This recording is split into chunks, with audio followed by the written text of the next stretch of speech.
Thank you. I'd like to call the December 17th regular Board of Education meeting to order at 6 o'clock. Mordarski, Here. Morris, Here. Schufelt, Here. Westfall, Here. Locke, Here. Fields, Here. and Moore is here.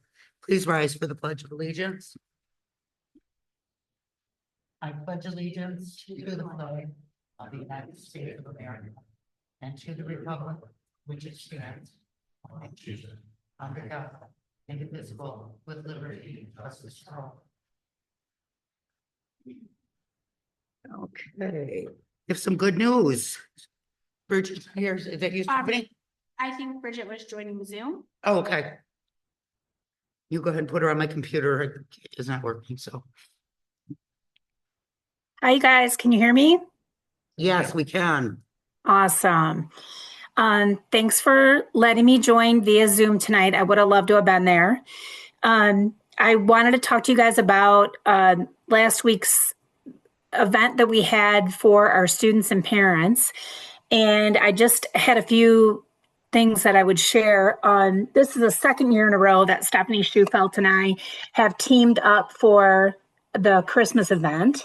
And it really was a wonderful mix of our schools and our National Honor Society community partners and our staff members getting the gifts into the hands of our parents that were identified as most in need. Every school was able to send us 7 students, and then we obviously included their siblings, even if they were at different schools. And we invited our parents to fill out a wish list form. And then Stephanie, I will tell you that the snow day really, really tried us last week, tried to make it so we wouldn't get done in time. Thankfully, that's when we got back, it really was kicked into high gear. And I would say that teamwork from everyone down from our superintendents to our school improvement team, our POHI teacher consultants, our secretaries, they all really pulled it together to make it such a wonderful event and make sure that all the parents that came on Friday were treated with just as much respect as they deserve and also make it a fun event for them. The National Honor Society students came on Friday morning and they helped us. Well, Stephanie and I had large part of it done, but they came and they shopped with the parents. Janice Robinson actually bought pajamas for every student that wasn't sponsored. And so every parent got to get things off their wish list, plus pajamas, plus we had just so many extra things, board games for every student, stocking stuffers this year. We had a few snacks because it's fun stuff to have, and we wanted to give those little extras while we could. So that all happened Friday from 9 to 11. And we just couldn't have done it without all the teamwork. It was just a really wonderful event. I would be remiss in not mentioning that Jenna Randall came over and took pictures during her prep. So I think Stephanie, after she talks, Becky is going to come and Becky's going to show that to you guys. But it's just a really great way to go into break for all of us. We helped over 100 students with really nice Christmas gifts that their parents will be able to give them on Christmas Day or when they choose to, I guess. But we just really felt a lot of pride. Thank you. Thank you to you both and everyone else who helped out with that. That's fabulous. I just wanted to share that it's truly rewarding to be able to see, because not, people struggle this time of year, and watching the parents come in, setting it up like a shop, and they actually got to pick gifts. They got wrapping paper, they got tape. They could go home and truly experience what Christmas is about. It wasn't just somebody sponsoring them, bringing in all these wrapped gifts, and then so our parents were leaving in tears, super excited, overly thankful. It's overwhelming to see everyone come together, work together, put this event on, and know that we're going to have some really happy kids this Christmas. Yeah. Thank you. Thank you, Bridget. Thank you all who helped, assisted. Okay, we'll go on to board agenda and revisions. Oh, he has like a, Oh. The pictures, Yeah. yeah. like Oh, a the pictures. slideshow Oh, of, okay, like, yeah, yeah, the- definitely.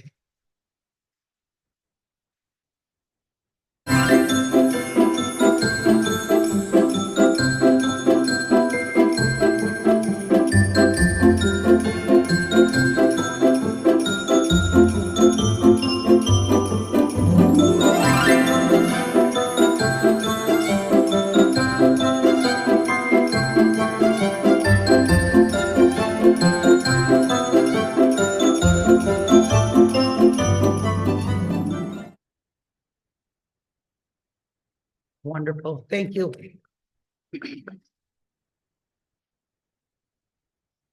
Okay, now moving on to the agenda. Revisions or an approval of the agenda, policy number 0166. Is there a motion? Motion.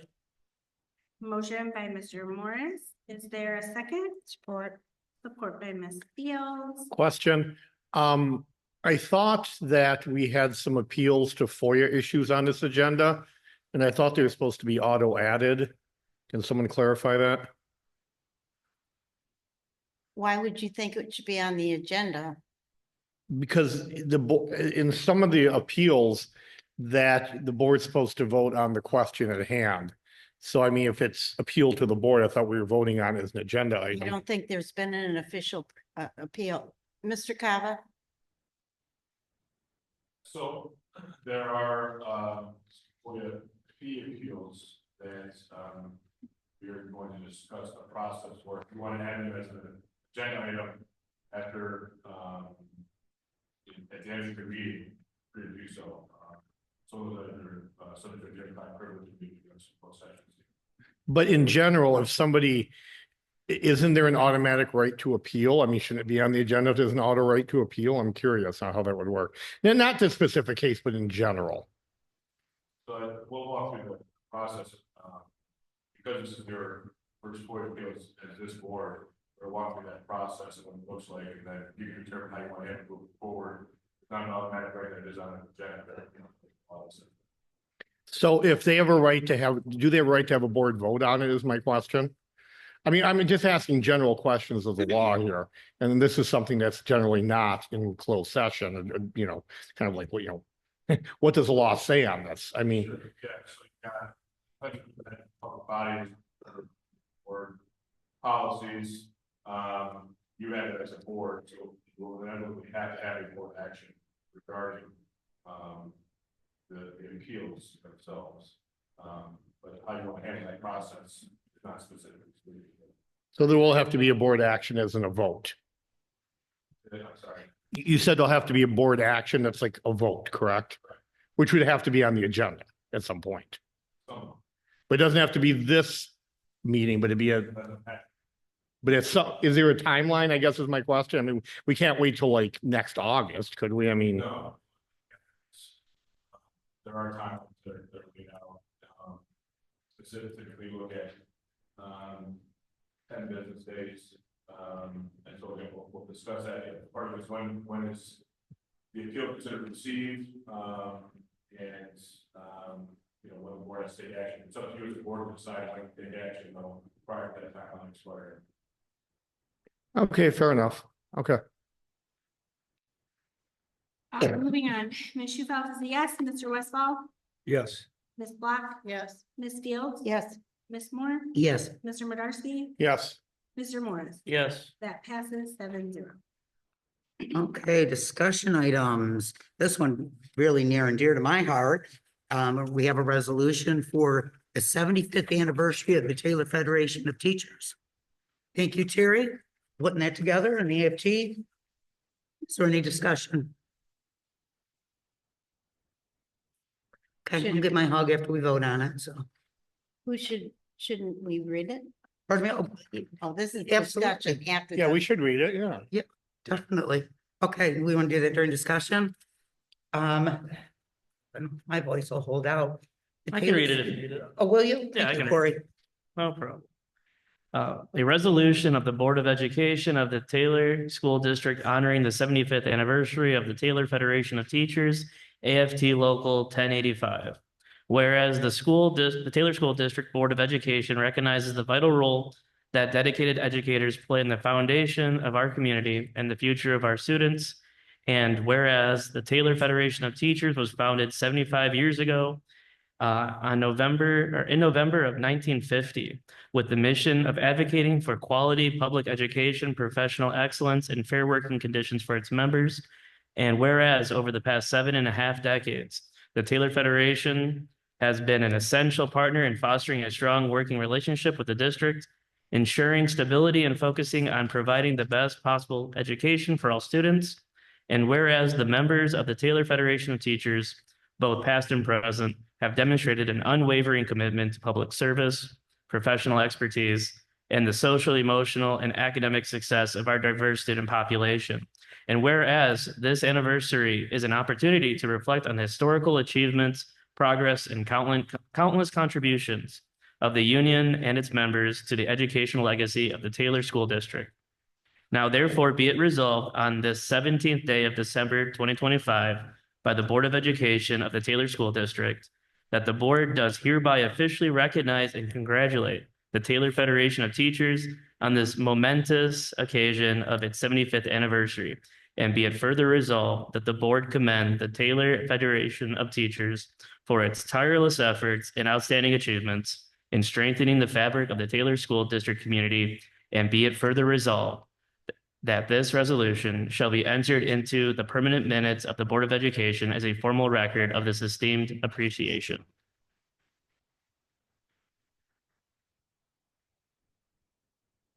Thank you. Are there any comments or questions? Okay, we will move on. To Mrs. Block, policy revisions and update. Is there anything that, There's usually not a second reading. Yep. since There wasn't anything changed. So on the discussion, then my issue is the same. I think it's item G, like isn't gamma. It says that the student clubs can display the flag where they meet. Countries representing your foreign exchange students. Okay, well, what is the one then with the, yeah, I know I was, okay. Anyways, so there is the item where there is, the discussion that student club can display a flag of their choosing relating to the club. What is the timeline for that? So let's say they meet in classroom 101. Can it be up there for the week, the month, or is it just the day of the meeting? I don't think that's not clarified, and that's really the problem. Does anybody know? Well, so I will say that that is dependent on location, dependent on different factors. Like if a club is meeting in the cafeteria and they're meeting in there once a month, then obviously it's during the duration of when that meeting is taking place. If it's in a classroom and that class is hosting that meeting where they're working with students on a daily basis, then it would be reasonable to assume that it would remain up if they're working daily on things with that club. But wasn't kind of this whole controversy began because they met in the classroom and they met like every 2 or 3 weeks, and then the flag was up? Because we never really had this well explained. Can you explain just how? Well, that's not at all. It just was that there were certain quasi-political symbols that were just up permanently in locations that were not even necessarily affiliated with any club or organization. So if a club or an organization, do they meet in classrooms normally or no? I would say high school, typically that is the case. There's times that they would meet after school for things, but there is also time where certain clubs and organizations also meet during the Griffin hour time period. That's not necessarily daily, but it could be periodic and be something that's at that point. But then the flag, which whatever it would be up the whole rest of the day. So if I use that classroom, I'm a student, I'm taking math there, then that symbol Again, is if the up. frequency is enough that it would be problematic for it to keep going up and down, then yes. We're not it would be defining the reasonable. frequency in the policy, and that's kind of what I wanted, so. Correct, because those are usually how you define it in the admin reg after the policy is created. Yeah, and I don't want this left in admin regs. I'm definitely voting no on this. I mean, Okay. we could have cleaned up this language so much better, and to just leave this wide open. It's almost like healthcare policy. We leave all this stuff blank and then it doesn't work right, so. well, then maybe that needs to be addressed next time you go to a policy committee meeting. Well, again, when I was at the policy, we never voted this out. I want to be clear. It was discussed, and then this is what we had, and then we had the first reading, and then actually somebody said to be another policy committee meeting. We never had one. And yeah, I mean, the committee structure is horribly broken. I've said that many times. So to sit there and say, well, it can be addressed during a policy committee meeting, no, try coming to one. They don't work the way you think. But either way, it's still a really bad policy when you leave out the most important part to be figured out later. So that's why I'm voting no. That's all I'm saying.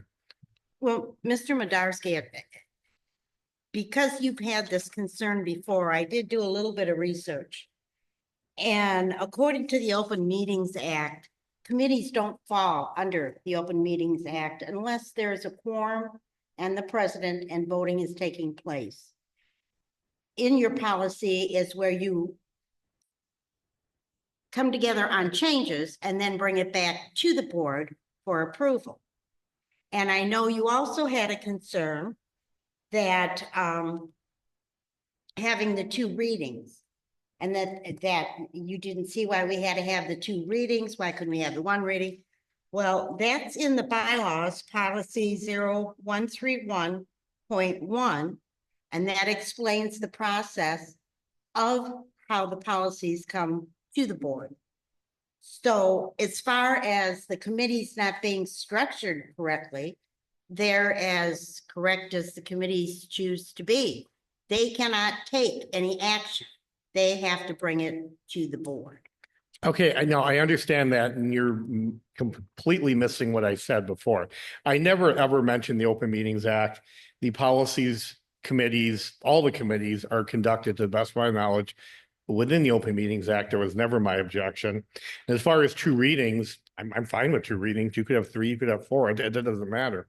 My point is that, you know, generally in legislative committees, it's brought in, you vote up amendments, you vote amendments up and down, and then you vote out a final change, and that comes before the board.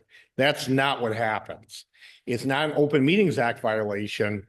It's how the committees were structured. This could go back 20, 30 years. I don't know. But if you're just going to go to a committee and say, well, this is what we're doing, okay, that's it, go home, then don't even have the committee, just bring it here straight away, is my point. I think people are being misled that the committees, we're marking things up, we're debating this, we're having testimony, we're you know, constructing this piece of legislation. You know, going back to healthcare, is We're not Lansing. We're a Board of Education. We discuss what needs to be discussed. We bring it in front of the rest of the board, and then everybody collectively decides. yeah, but what you're missing is what gets brought before the board. So we're in a committee meeting, three different people say three things. Why don't you answer my question? Which person's thing gets brought before the board? Three different people, three different ideas. What comes before the board? How does that work? You have no We idea. collectively agree. No, what if nobody can agree? Because I don't think we had an agreement at the last meeting on how this is going to work, and you weren't there. Neither were you. In the meeting I was at, I was there. Yeah, I was.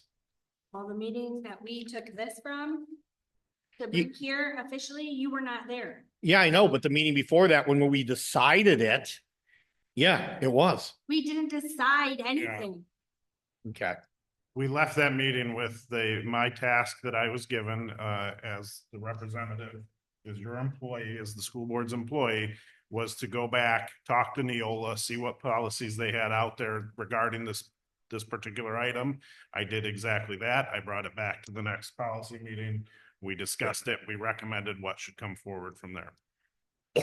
And did the policy committee vote to, yeah, I'm seeing head shaking. I don't think they voted to approve this as a committee. Voting for anything at any policy meeting. Then there's no point in having it.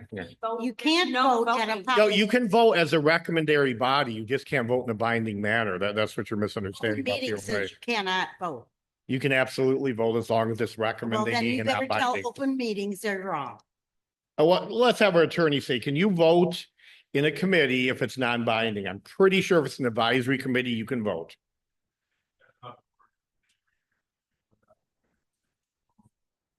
Thank you. It depends on how the committee was created by the board, what was delegated by the board to that committee, and if the committee actually was posted as an open meetings on the Open Meetings Act. So if the board did not delegate the authority for a committee to take any action to make recommendations to a board, and the board and the committee was not posted as an open meeting, then that committee cannot take action. If a committee is authorized by the board to take action on behalf of the board or to make recommendations to the board, and the committee meeting is posted, then that committee can take action. So just to answer the question, no, that was very good. But there are plausible scenarios where committees can take votes. Is that, I mean, that's what we're saying, right? If in certain situations, if they are delegated authority by the board, which I'm not. I believe here we are. Yeah, I believe here we are. Okay, thank you. Okay, any other discussion? Public comments regarding agenda items only. Is there anyone wishing to address the board regarding agenda items?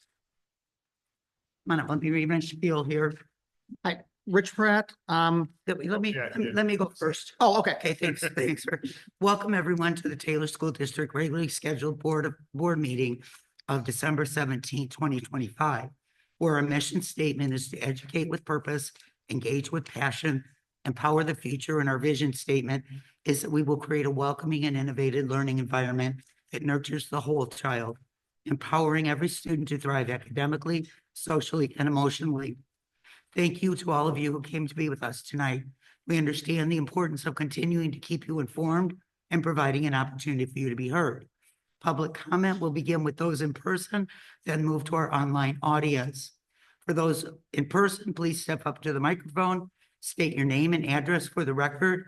After the in-person comment, our online audience will need to find the raise hand symbol for our moderator to recognize and unmute you. Please take into consideration common courtesy, refrain from any personal attacks, and keep your comments to 3 minutes or less. We'll provide and assist with timekeeping so each guest will be able to monitor their own time and know when to conclude, so all who wish to speak will have an equal opportunity to do so. As a reminder, if any questions arise during this meeting or through other avenues, Superintendent Weger or his designee will work to provide answers in a timely manner. Please note that the views and opinions expressed by individual board members are their own and do not necessarily represent the official position or consensus of the Board of Education. Also note this portion of the meeting is reserved for comments regarding business discussed on this agenda only. There will be another opportunity for comments later in the meeting for general comments. Mr. Pratt. Okay. Thank you. Rich Pratt, 24403 Hayes. I have a question on the policy. I went looking for the proposed policy online. I left the last board meeting before it was read. So I assumed with the second reading, it would be read. Is that available anywhere, or are we supposed to make public comment without knowing what the actual proposed policy is? Well, no, I agree. I brought this up at other meetings before, and the argument was, well, the state law doesn't require you to post it, okay? But I have said it should be posted. So I agree. How can you logically comment on something you can't read? It should absolutely be posted. I've wanted the agenda backup posted, as virtually every public body does. And people have repeatedly said, well, I was confused by that. Okay, so don't be confused anymore. We need the agenda backups posted so you can comment on it as in any other policy should be commented on. I completely agree with you, sir. Posting the agenda is not under the Open Meetings Act, just posting the meeting. I literally just said it has nothing to do with the Open Meetings Act. It was something we should do as a courtesy to the public because other public bodies do it. Did you hear what I said? I did not say it's required by law. I said it's something we should do. And every time I bring it up, people say, well, we didn't know you said that. Well, I have said it. So I'm just saying, if you want people to comment on something, they have to be able to read it. That's common sense. Thank you. Did you, Corey, would you be so kind as to read the policy that people are aware? Thank you. And I'm hearing the way I was going to do the same. Read it again. Oh, you can read it again? Okay, thank you.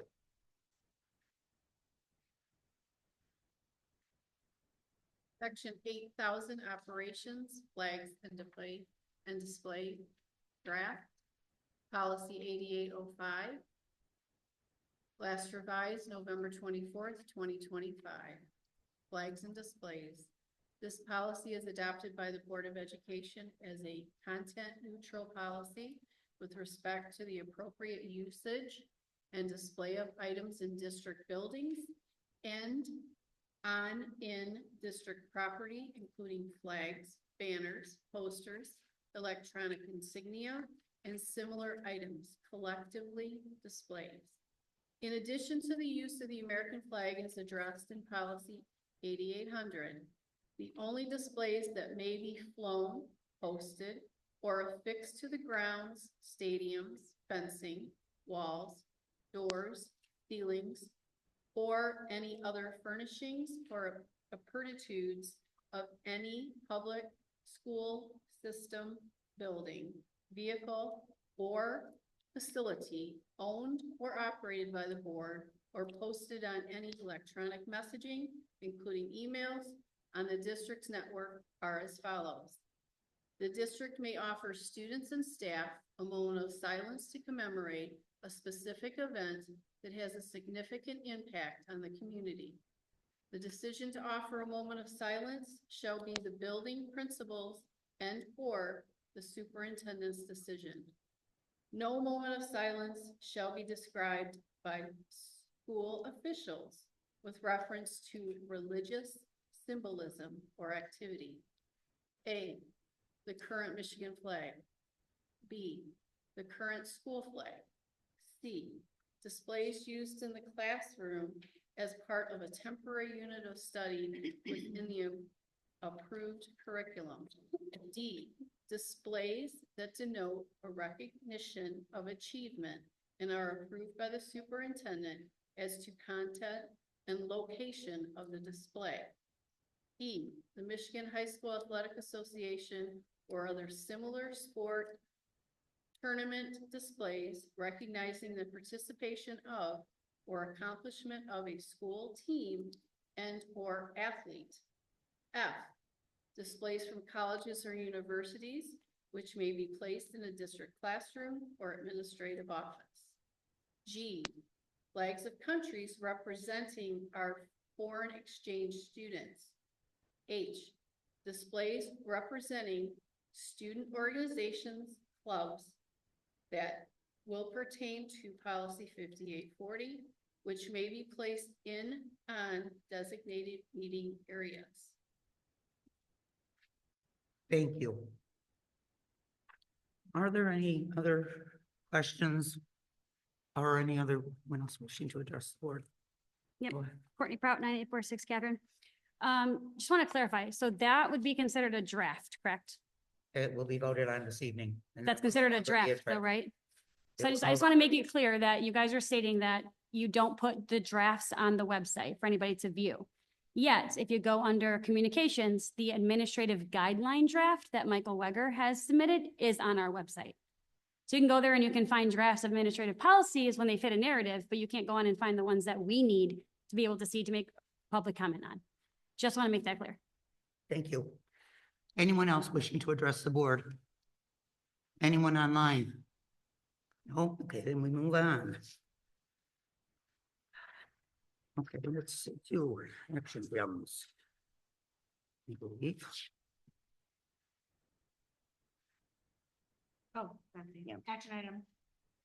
The resolution for the 75th anniversary of the TFT, it is recommended the Board of Education to approve the TSD school board resolution for the 75th anniversary of the Taylor Federation of Teachers, AFT Local 1085 as stated above. Is there a motion? Motion, Motion by Ms. Moore. Second? Support. Support by Ms. Fields. Mr. Westphal. Yes. Ms. Black. Yes. Ms. Fields. Yes. Ms. Moore. yes. Mr. Modarsky. Yes. Mr. Morris. Yes. Ms. Shufeldt is a yes, that passes 7. Number 2 is the policy revisions and updates. It is recommended the Board of Education approve the policy revisions and updates with Neola as outlined above. Is there a motion? Motion. Motion by Ms. Black. Is there a second?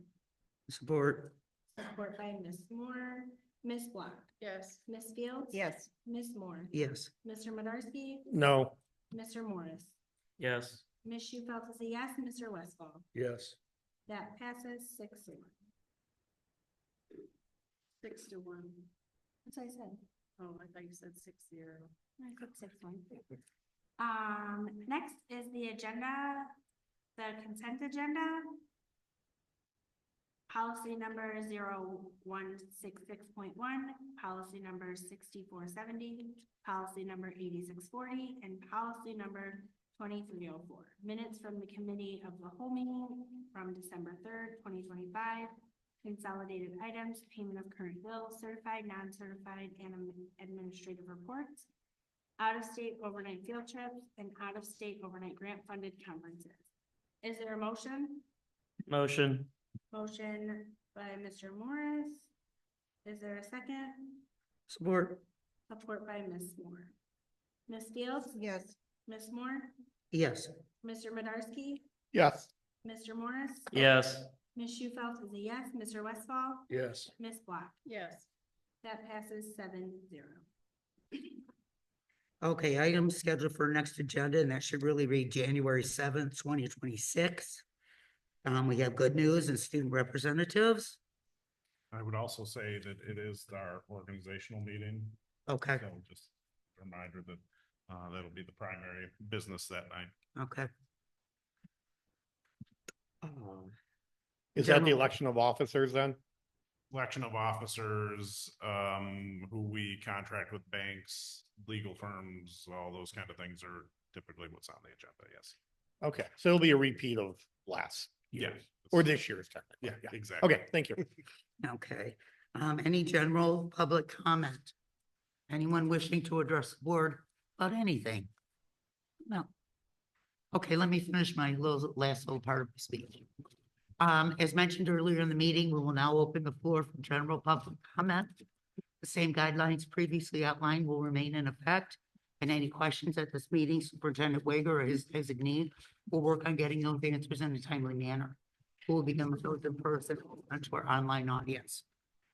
Hello, my name is Lucy Snyder, 7287 Mayfair Street. I graduated from Taylor High School in 2024 and I was on the swim team, and that was a big part of my academic career. I would just like to address the idea that we're filling the pool, because in my opinion, that's taking away opportunities from students who will no longer have them if we do that, and we'll have to move schools because there's no other pool to be used. And the pool was a big part of my life, and I loved the school spirit that the team showed, and it was one of the big things that was important to me when finding a sport. And that sport had like some of the biggest school spirit that I could find. I tried 5 different sports and I landed on swim, and for some people that experience will be the same. And I think taking away an entire sport is not helpful to those students. And then I was also very, very sick. I got very, very sick when I was younger, and it created permanent joint damage for me, and it hurt to do contact sports. And I still wanted to be an active athlete in my academic career. And I was able to do that because swimming was a hard sport and I was active, but it did not hurt me to do. So, thank you. Thank you. Thank you for sharing.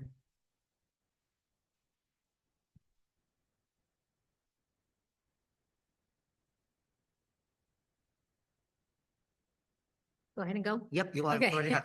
I'm Reset the Lynette. timer. I'm Lynette Snyder, 7287 Mayfair Street. I sent emails out to everybody today. I just want to clarify some things to start off with. The wording of the bond and like things that we're going to do that are expected. The wording is I'm improving building conditions. Filling in the pool is not improving building conditions.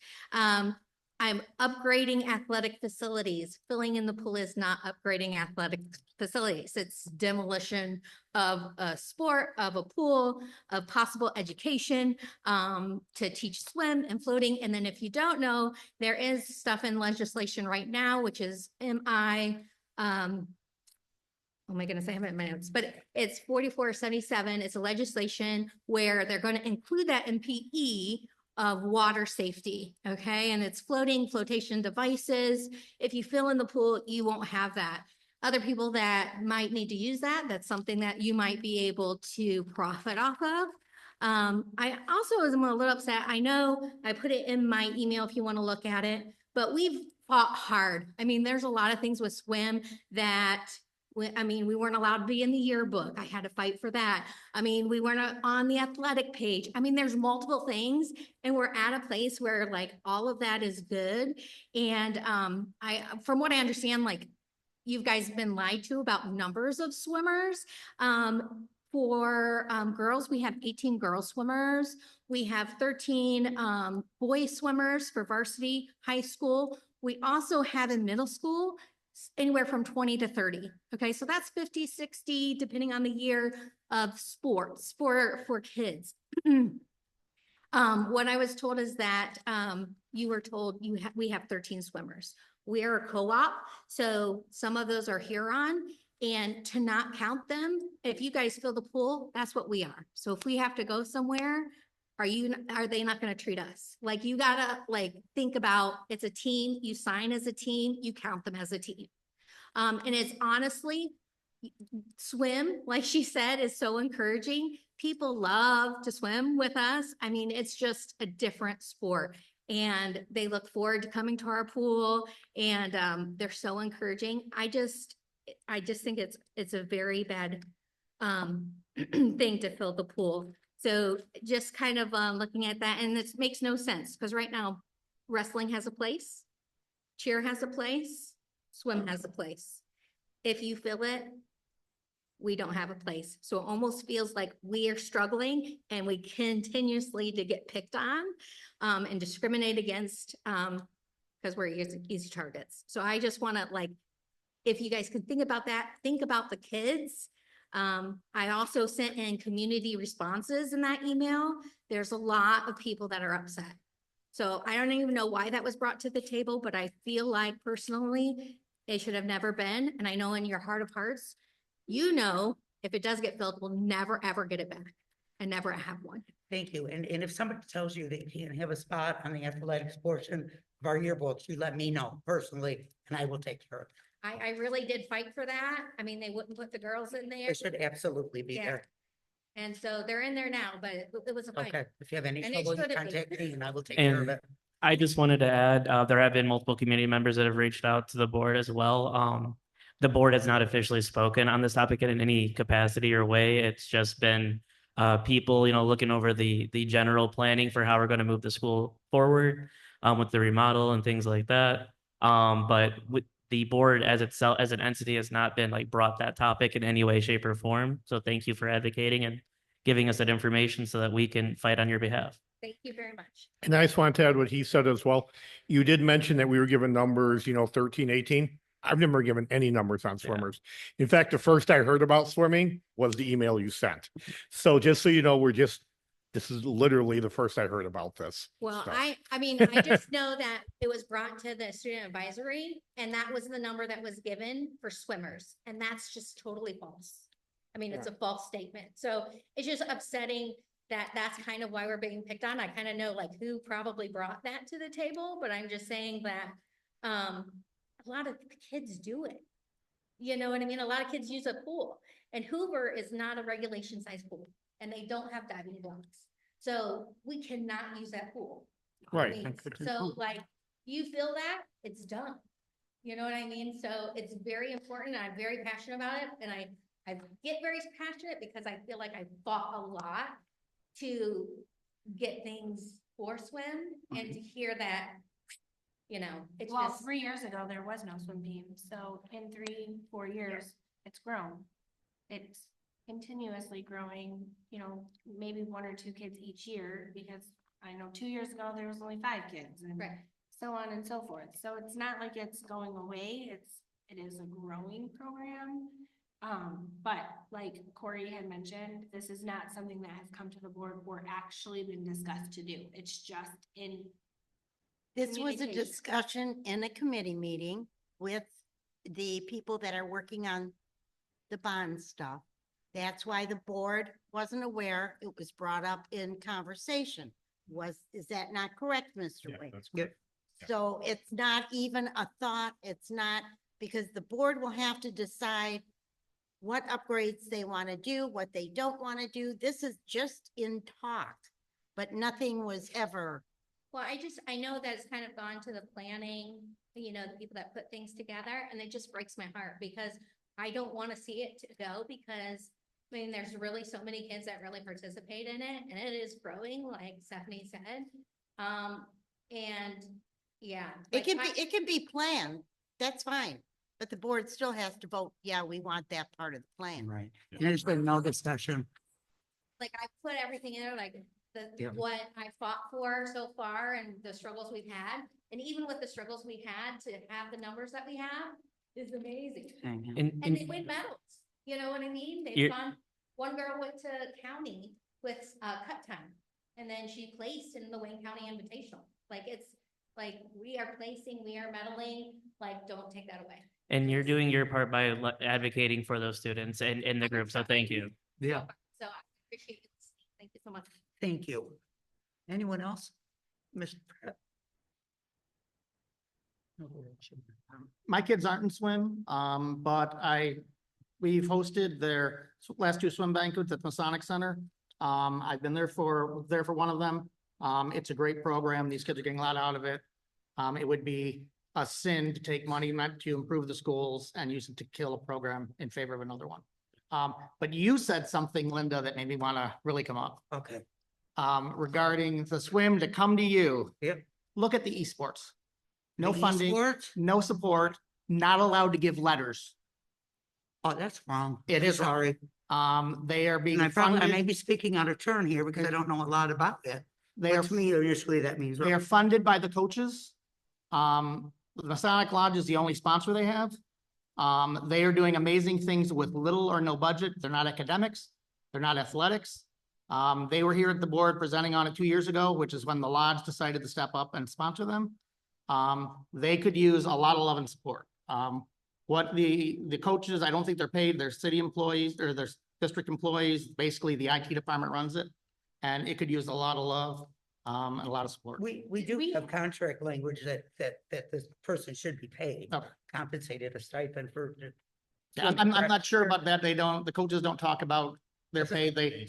Oh, the esports, I'm Yeah. sorry. Yeah, because I'm sorry. they're sort of off on their own. But Like, one of our students last year go to the state level. and Yes. sport. yeah, and we've hosted their banquets. We've worked with them, and the kids at esports are not what you would expect. You see the kids you would expect, oh, that's a gamer, but you'll also see athletes coming in their uniforms from games and from practices. It is a great group of kids from all across the social groups that are working together and supporting each other. So My understanding is some colleges and universities now there are offering scholarships in esports. millions of dollars in yeah. scholarships out there for esports. Yep. Oakland University. It's great because it's the most flexible.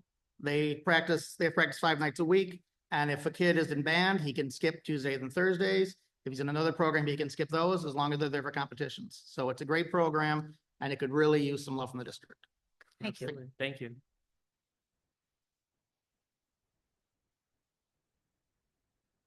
Good evening, Stephanie Pratt. You need the address and everything? Okay. I do have a question based on your comments that this idea about filling the pool was still in committee. If the idea of filling the pool was just in committee, I guess part of my question is, how did it get out for students and parents and coaches to hear that this was being considered? Good question.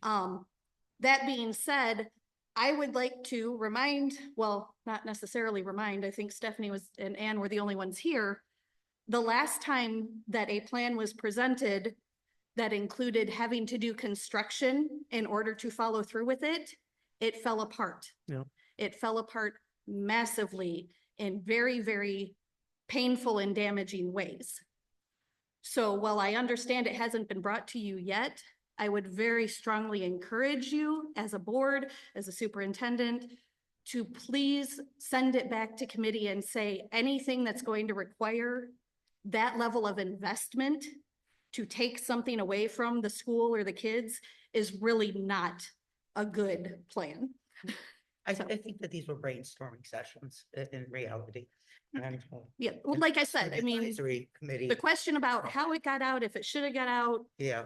that I will leave to you, but Yeah, and then just to clarify kind of what the process is, so the architects go through what they call is programming. And that's where we're at, and the programming is really just going through the numbers of how things get used, how many spaces, how many, so it came up as part of that. We're not even into the actual design of layouts and things, and like, that's the next step of it, Okay. so. well, I will also share briefly then, we had an architect come to our church and he said, you could do a really great thing if you filled in this garden area here. And we had to explain to him it was our memorial gardens and he would be burying people's grandparents under his building. Yeah. So again, I understand the numbers, but please also consider the impact that it would have on the families. I do have a friend who has coached for the Huron team in the past. When they moved over here, she was very grateful for them having that space, and she would like to come back and coach again, and I would hate for there not to be a team for her to return to, just because of a numbers game. Thank you. Thank you. Thank you. Anyone else wishing to address the board? Courtney Prout, 9846 Catherine. I would first want to start by acknowledging Kathy's comments earlier this evening, and her understanding of how committee bylaws work. That matters here because when you read the sex education bylaws, board policy 2481, it is clear that the board is responsible for determining and approving the membership selection process for the sex education advisory board. This requirement also mirrors Michigan Department of Education, MDE guidance, and state law. So a few questions for the board. First, since sex education advisory board was shut down and the process was restarted, when was the formal membership selection process brought before this board for public consideration and approval? Second, where in the public record can parents and community members find the board vote approving that process? And if that vote does exist, on what authority was the administrative guideline used to create and implement the selection process, given that administrative guidelines are not board policy and are not adopted by public vote? Since the advisory board was shut down and restarted, no board-approved membership selection process has been produced on public record. Yet the Sex Education Advisory Board was formed and is currently operating under a draft administrative guideline. Recently, clergy and student representatives were added without board-approved criteria or board-approved selection process, which indicates the process still remains incomplete. And if and when the board approves a compliant membership selection process, the process should restart at that point. An applicant should be given the opportunity to apply under that board-approved process. If an application-based model is what the board chooses, because ultimately it is your vote. I also want to address transparency. I initiated a FOIA request well over a month ago seeking documents related to the formation of the Sex Education Advisory Board. That request is now in appeal process awaiting this board's approval. If this process were properly authorized and compliant, these documents should already be available. Given these deficiencies, how is there a Sex Education Advisory Board meeting scheduled for January 6th when a properly approved advisory board has not yet been established? This is not about opposing instruction. It's about ensuring the board follows its own policy, state guidance, and transparency. Transparency to parents. Parents deserve transparency. And since there's a minute left, I also wanted to discuss for a quick second about the FOIA process here, because I think it's absolutely absurd. And I think that, you know, the Board of Education, you guys should know that this is completely absurd.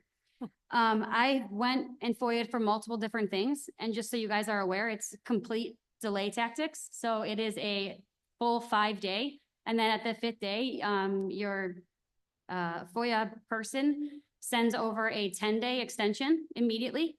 And then at that 10-day, then they give the amount of money for, or the paper for the amount of money that needs to be paid. That isn't within FOIA. I mean, yes, that's legal. You're able to do that, but it's absolutely absurd and shows that you guys are not very transparent. Because if that was something that was able to be FOIA'd for the public body, like the fact that I was given a bill for a board meeting recording, you guys are recording board meetings anyways, you have to. Just because you don't post them, as Kathy said, because you don't have to, you're not legally required to, it still is something that is public record, and it is an Open Meetings Act. So from this point forward, just so you are aware, starting in 2026, we will have a stand in the back with our camera on it, and we will be recording all the meetings on our own. That way it is out there for the public to see, because there are times we need to go back and reference. For example, Mr. Pratt earlier asking about where he finds that. Had I been able to go back and reference the meeting it was spoken about, I would have been able to understand that. He would have been able to as well.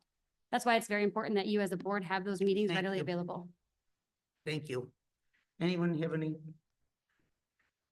anyone else wishing to address the board? Anyone online? Okay, I'll move on to board member comments. Is there anyone, the views?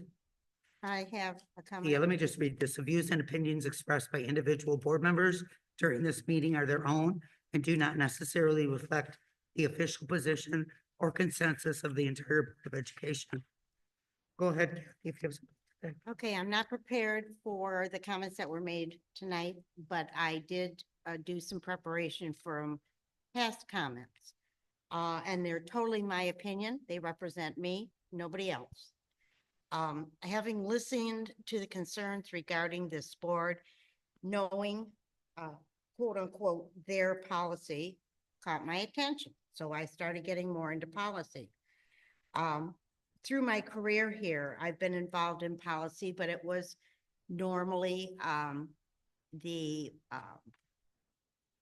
employee policy regarding employees, personnel. So I never got into this part of policy. First of all, the policy consists of 10 sections, 449 policies. And if you print it out, it's approximately 2,000 pages. I don't know about the rest of you, but I cannot memorize that. Policy to me is a guide.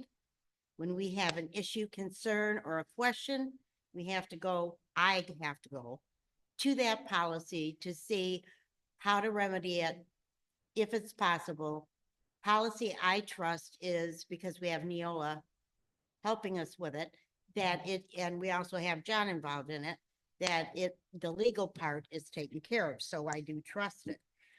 I can't memorize. However, not every single matter or decision or anything that happens in a school district will have policy to cover it. That's impossible. That's why we're readjusting, adding, subtracting all the time. What I did find out was that policy 0132.2, the superintendent, there's more to it. I'm not going to read all of it. Y'all can look it up. The superintendent shall be delegated the authority to take necessary action in circumstances not provided in board policy, provided that such action be reported to the board at the next meeting following such action.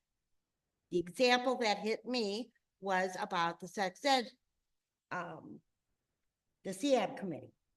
The board was made aware months prior to how the committee was chosen, and we were asked if there were questions, concerns, anything like that to fill in the blanks before it came, when the questionnaires went out and everything took place. So we were aware before that. And I think the superintendent does have that much leeway to make decisions that we have to be made aware of. But we have not had I have not had an issue with not being told something and being surprised on a decision that was made. Mr. Cava, is that a correct or incorrect what that policy says, that he does have that leeway? Yes, that bylaw does provide that information as you stated. It's my turn now. It's my turn now. Okay, so, I know I will probably be receiving another Facebook post that was made with a cartoon and derogatory comments, but that's absolutely fine, because I have dealt with kids for 35 years, and I'm used to dealing with different maturity issues.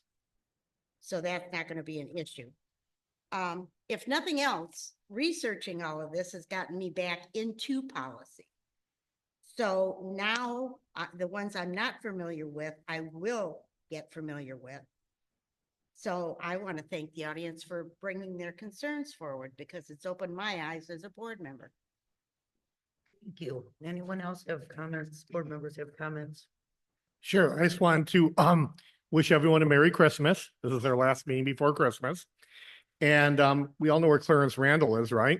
If you're bored and you want to see really nice Christmas lights, that whole neighborhood behind Randall has really cool Christmas lights, and there's one that even broadcasts the lights to a radio station. They're like dancing lights. So I'm not going to say what street, because you got to drive around and look at them all, but it's just west of Randall, so behind, I mean west. And yeah, you literally pull up, they have a sign up to say tune your car to this radio station, you do it. And then they have this really cool light show. They have these like lasers on top of their house. It's really, you know, if you got kids especially, it's really worth checking out. So just do it if you get a chance. And that's really it. And as far as the organizational meeting, I know we're having it January 6th. I am definitely going to bring a resolution clarifying that we want the board meetings recorded and put on the website, because that was the policy for years. Okay. Just growing up in Taylor, I used to be able to watch them. And that would be something that we should look at when we have a board organizational meeting, because you're electing officers. I also would like to move the time to 6:30, just a thought, instead of 6:30. Some parents have said that, but those are the things you should be looking at the organizational meeting. Times of the board meeting, I would like 6:30 over 6, because people have brought it up. And I want to make sure that the meetings themselves are recorded. They're free to the public and they're archived. Because when I was first running for the board, I was able to view meetings from like 4 or 5 years back. And now magically we can't view any of them. So they shouldn't have went away without a board vote. And so let's, put on our big boy pants in January 6th. And let's vote up or down if we want the board meetings available to the public or not, because I think they should be. If I get voted down, fair enough, but at least let's have a vote on it. Thank you. Merry Anyone else- Christmas. Anyone else wishing to address the board? Yes, I would. I'd like to wish everybody a happy holiday season, whatever it is that you're going to celebrate. And in light of what happened on Wednesday, if someone's struggling, I hope that you reach out to them so you can get help, so that there's not another family in this country that is going through what the Reiner family has to go through this Christmas. Thank you. Anyone else? All right, Stephanie, we're going for attorney opinion and negotiations. We are moving into adjournment to closed session, policy number 0137.2, pursuant to Michigan's Open Meetings Act, being Public Act 2267 of 1976. And as amended, I move the board to convene in closed session pursuant to materials exempt pursuant to section 81H of the Open Meeting Act.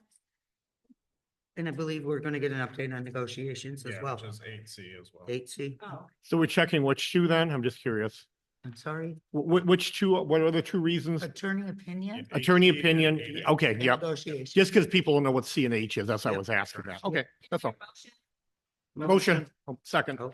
Emotions, I second. Second by Mr. Meadors. Ms. Moore, Yes. Mr. Medarsky, Yes. Mr. Morris, Yes. Ms. Shufelt is a yes, Mr. Westfall, Yes. Ms. Block, Yes. Ms. Fields. Yes. That passes 7-0. We're going into closed session at 6:59 p.m. Thank you. Okay, so That's what I'm returning talking from about. closed session at 7:57 PM. So we have action after closed session. We have a motion. The motion is to issue a notice to extend for 10 business days to respond to the FOIA fee appeals filed with the Board of Education as of December 17th, 2025. And to authorize and direct the superintendent to provide written notice to the individual that the time substantially to respond. Substantially, yeah, I can't read your chicken, sorry. Is extended until January 21st, 2026. because the board needs time to thoroughly review the legal rationale for the fee appeal. Thank you, Joe. Your handwriting, Jeff? I'd like the motion. Support. All right, we have motion from Mr. Morris and support from Ms. Fields. Mr. Modarski, Yes. Mr. Morris. Yes. Ms. Shufelt is a yes. Mr. Westfall. Yes. Ms. Block. Yes. Ms. Fields. Yes. Mr. Moore, Ms. Moore, sorry. Yes, it's okay. 7-0. Talking like a man. That motion carries. I'm so sorry. I sound like a man, you would call me. Okay, Jeremy, yeah, I would entertain a motion to adjourn. Motion. A motion by Mrs. Shufel. Second. Second by Mr. Mordarski. I have to do a roll call because I don't have it. Is there any objection?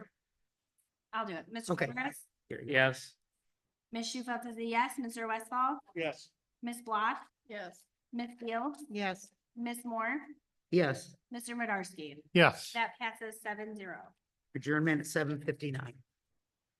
Thank you, everyone. Thank you, John, for being here.